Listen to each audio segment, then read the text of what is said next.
আমি আজ সকাল থেকে ভীষণ ব্যস্ত। বরের জন্মদিনের আয়োজন চলছে জোর কদমে, যতটুকুনি ভালোবেসে করা সম্ভব আমি করছি। তো তোমরা সাথে থাকো এবং পুরো ব্লগটা দেখতে থাকো, আশা করছি তোমাদের ভালো লাগবে। অন্যবার না 14 তারিখ আর 15 তারিখটা হচ্ছে মানে আলাদা করে, মানে জন্মদিনটা আলাদা করে, 15 তারিখে পয়লা বৈশাখ, দুটো উৎসব আলাদা আলাদা থাকে। এইবার দুটো একবারেই পড়ে গেছে, তো ওই জন্য রান্নার বিশাল তোড়জোড় চলছে। আস্তে আস্তে তোমাদেরকে সব দেখাচ্ছি। গলদা চিংড়ির মালাইকারি হবে, ও ভীষণ ভালোবাসে খেতে, তো সেইটা এখন ভেজে ভেজে এরকম কাঠি দিয়ে লম্বা করে করে ওরমভাবে একদম বিয়েবাড়ি স্টাইলে করে রেখেছি। আর এখানে হচ্ছে কাতলা মাছের সর্ষে পোস্তে দিয়ে একটা রেজালা টাইপের করেছি। গোবিন্দভোগ চালটা ভিজিয়ে রেখেছি যাতে পায়েসটা তাড়াতাড়ি হয়ে যায়, যেহেতু একা হাতেই সব করতে হবে। এখানে রয়েছে 3 রকমের ভাজা, তার মধ্যে মাছের ডিমের বড়া ভাজাও রয়েছে, যেটা ওর ফেভারিট। এবার করে নেব হচ্ছে পায়েসটা আমি সবার আগে করছি। আর এই সাইডটা না আমার পুরো একদম ভেজ থাকে, মানে এঠোর কোনো ছোঁয়ানারা হয় না। পায়েস করে ফার্স্টে আমি গোপালকে ভোগ দেবো, তারপর ওকে দেবো, ঠিক আছে। চালটা ফার্স্টে ভিজিয়ে রেখে কিছুক্ষণ ঘি দিয়ে তারপরে মাখিয়ে রেখে দিয়েছি সাইডে। আর এখানে আমি 1.5 লিটার মতন দুধ নিয়েছি, ওটাকে ভালো করে এবার ফুটিয়ে নিচ্ছি। তারপরে সব একে একে দিয়ে চালগুলো দিয়ে পায়েসটা তৈরি করে নেব। তোমরা কে কীভাবে করো আমাকে কমেন্টে জানিও, এইভাবে করলে খুব ভালো হয়। কাজু কিশমিশগুলোও যদি জলে ভিজিয়ে রেখে তারপরে ঘিতে ভাজা হয় তাহলে চট করে পোড়ে না। ওই দুধটাকেই ফুটিয়ে ফুটিয়ে ঘন করে নেবো, যাতে পায়েসটা খুব সুন্দর হয়। কি করছিস? জন্মদিনে চিকেন বানাচ্ছিস? হ্যাঁ, এখন বলবি চলছে। হ্যাঁ, এরপরে ম্যারিনেট, তারপরে চিকেন ভালো হবে। মোবাইল জমি চলছে। ভাগ্য করে ভালোবাবু জন্মদিনে চিকেন বানিয়ে দিচ্ছে, আর আমি এদিকে পায়েসটা করছি। আর পায়েসটা এরকম নিরামিষ জায়গায় করছি, কারণ যাতে গোপালকে ভোগ দিতে পারি। চালটা 80-90% সিদ্ধ হয়ে যাওয়ার পরেই হচ্ছে চিনিটা দিতে হবে। লাস্টে একটু আমুল দুধও দিয়ে দিলাম, যাতে টেস্টটা আরও বেড়ে যায়। বাদবাকি রান্নাগুলো সব আমি করেছি, আর চিকেনটা ভাই করছে, বললো যে আমি করব। আর এরপরে আস্তে আস্তে দুপুরের আয়োজন তোমরা দেখতে পাবে। আমাদের কাজকর্ম মোটামুটি কমপ্লিট, আমিও স্নান টান করে নিয়েছি। এবার টেবিলটা সাজানোর পালা। তার আগে গোপালকে দেবো বলেছিলাম ভোগ।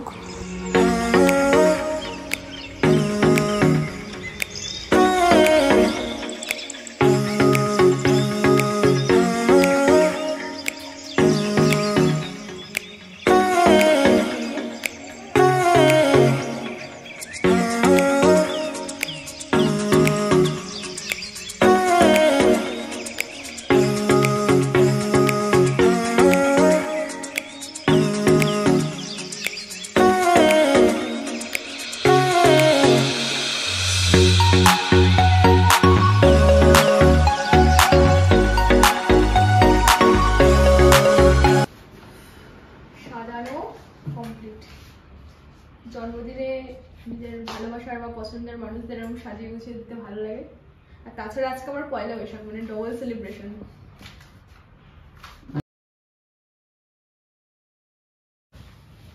এসে গেছে আমাদের বার্থডে বয়।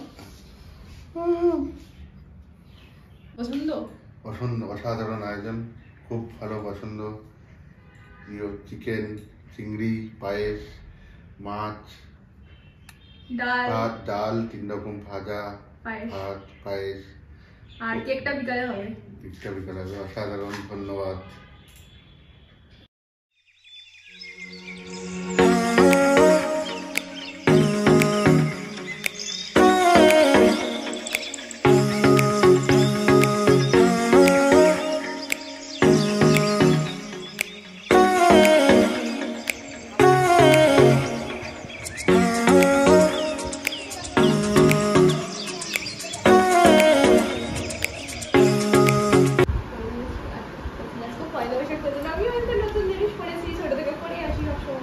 ধন্যবাদ, পায়েসটা সুন্দর আছে। শুভ জন্মদিন, অনেক অনেক শুভেচ্ছা রইল। তোমার জীবনের সব আশা ইচ্ছা সব পূরণ হোক, খুব সুস্থ থাকো, ভালো থাকো। শুভ জন্মদিন খাচ্ছ না, খাবে না? শুভ জন্মদিন, আন্তরিক শুভেচ্ছা, অভিনন্দন। গিফট থাকলে এটা দিয়ে দাও আমায়। শুভ নববর্ষ, ডবল সেলিব্রেশন। দুপুরের সেলিব্রেশন মিটে গেল। এবার সন্ধ্যাবেলা আমরা চলে এসেছি দরবার চকে একবারে কেক ঠেক নিয়ে, এখানেই কেকটা কাটবো। দুপুরে একদম বাঙালিয়ানা ঘরোয়াভাবে যেভাবে ডাল ভাজা মাছ মাংস দিয়ে যেরকমভাবে সেলিব্রেশন হয়, পায়েস মাস্ট, সেটা হলো। এবার সন্ধ্যাবেলা হবে কেক কাটিং, আর তার সাথে কয়েকজন বন্ধু বান্ধবকে ইনভাইট করা হয়েছে, বাট ব্যস্ততার কারণে সবাই আসতে পারবে না, কেউ কেউ আসে। এই যে আমাদের birthday boy. Happy birthday to you. Happy birthday to you. Happy birthday dear Jeju. Happy birthday to you.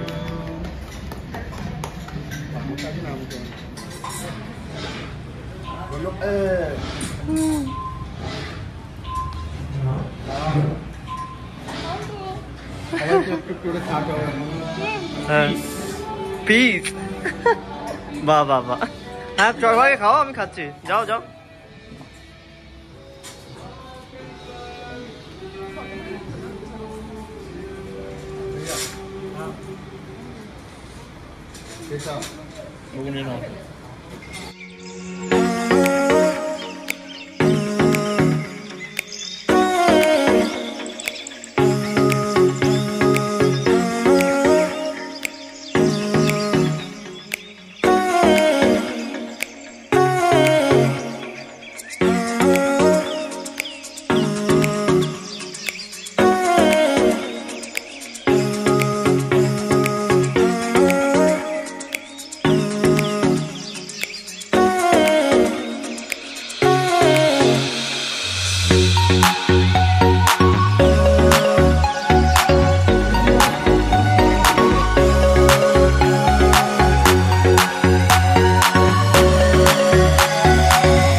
বন্ধুদের সাথে বাইরে ডিনার করে চলে এলাম, ভালোই বার্থডে সেলিব্রেশন হলো। তো এবার বাড়িতে এসে গিফট খোলার পালা। আমি এতটা খুলে রেডি করে দিয়েছি, এবার তোমার গিফট তুমি খোলো। খোলো দিদি। সুন্দর, ওয়াও, দারুণ। বাচ্চাদের মতন এখন গিফট নিয়ে খুব ব্যস্ত, আর দুপুরেও খাওয়ার সঙ্গে যেসব নতুন ড্রেস এবং ক্যাডবেরি ফ্যাডবেরি ছিল, ফুল ছিল, তো সেগুলোও ওর বার্থডে গিফট।